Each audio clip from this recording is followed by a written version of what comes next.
How to factory reset your Windows. What's up everyone? Welcome to another tutorial. In this video, I'm going to show you guys how you can completely factory reset your Windows device. But before we begin, make sure to head down below to give this video a like and subscribe to the channel. Now, let's get right into it. The first thing that you need to do is open up your laptop settings. So go ahead and search for settings on the search bar.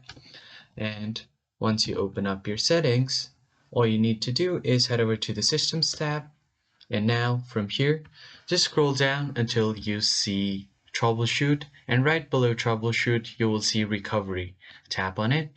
Now here on the Recovery option you will find Reset this PC. Click on Reset PC. Here you will have two options. If you want to keep all of your files, you can choose the first one, and if you want to remove everything, you can choose the second one. I'm going to choose the first option here. And now on the next step, you will have two options as well.